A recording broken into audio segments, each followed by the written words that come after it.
Baik, Assalamualaikum warahmatullahi wabarakatuh. Perkenalkan, nama saya Yanuar Hidayat dengan NPM 24144300031, Prodi PPKN, Fakultas Keguruan dan Ilmu Pendidikan di Universitas PGRI Yogyakarta.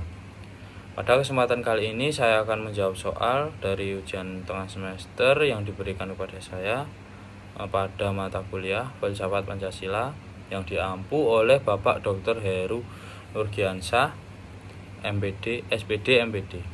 Baik, saya di sini akan menjawab pertanyaan mengenai apakah Pancasila masih memadai sebagai landasan filosofis dalam membangun manusia Indonesia di Indonesia dan menata kehidupan bernegara di era kontemporer. Yang pertama, hakikat manusia menurut Pancasila dan perbandingan eksistensialisme.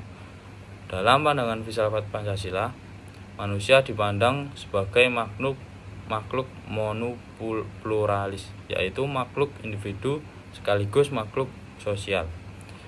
Artinya, manusia ini memiliki kebebasan pribadi tetapi tetap harus bersama orang lain dan menghormati nilai kemanusiaan.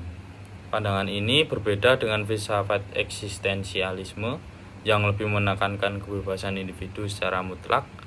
Dalam eksistensialisme, manusia dianggap bebas menentukan pilihan hidupnya tanpa terikat oleh nilai kolektif masyarakat. Baik, yang selanjutnya, koherensi antar sila sebagai sistem filsafat hierarkis. Jadi, Pancasila di sini sebagai sistem filsafat memiliki hubungan antar sila yang bersifat hierarkis dan piramidal. Artinya, setiap sila saling berkaitan dan tidak bisa dipisahkan. Sila pertama menjadi dasar moral sebagai sila-sila berikutnya. Sedangkan sila kelima menjadi tujuan akhir berupa keadilan sosial bagi seluruh rakyat Indonesia.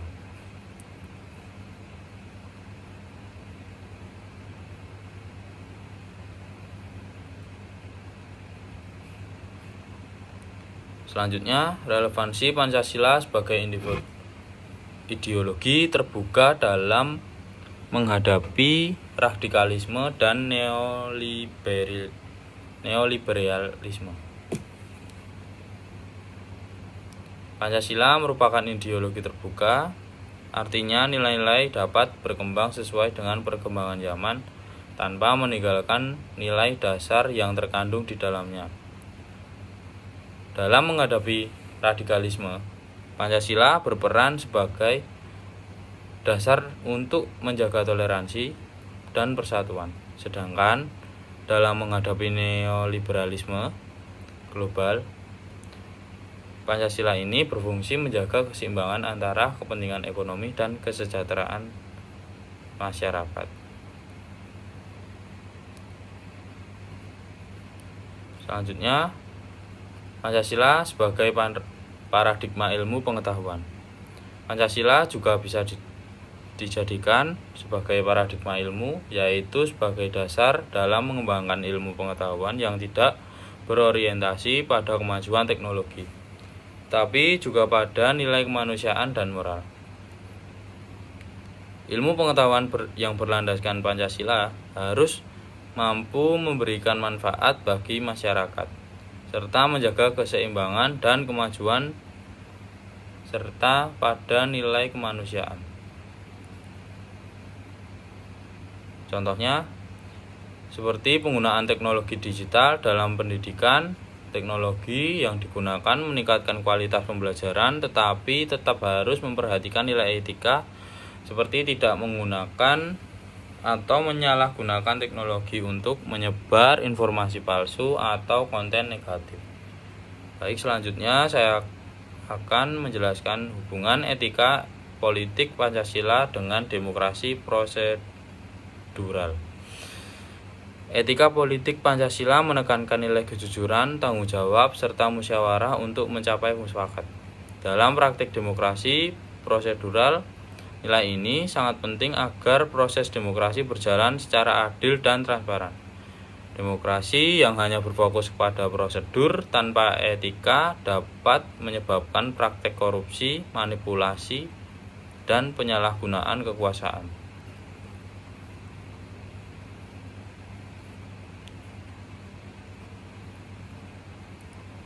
Selanjutnya, sikap argumentatif saya. Menurut saya, Pancasila saat ini memiliki peran sebagai nilai transformatif, bukan sekedar simbol normatif. Hal ini karena nilai Pancasila masih terus diterapkan dalam berbagai kebijakan kehidupan masyarakat. Namun dalam beberapa kondisi, Pancasila sering digunakan hanya sebagai simbol tanpa penerapan nyata, sehingga diperlukan kesadaran bersama untuk mengimplementasikan nilai Pancasila secara konsisten. Contohnya adalah kegiatan penguatan pendidikan karakter di sekolah yang bertujuan menanamkan nilai Pancasila kepada generasi muda. Hal ini menunjukkan bahwa Pancasila masih berfungsi sebagai pedoman untuk membentuk negara atau membentuk karakter bangsa. Baik, dengan demikian Pancasila masih sangat memadai sebagai landasan filosofis dalam membangun manusia Indonesia dan menata kehidupan bernegara di era kontemporer. Nilai-nilai Pancasila tidak hanya relevan secara teoritis, tetapi juga dapat diterapkan dalam kehidupan nyata untuk menjaga persatuan dan kesejahteraan masyarakat. Sekian, terima kasih dari saya. Wassalamualaikum warahmatullahi wabarakatuh.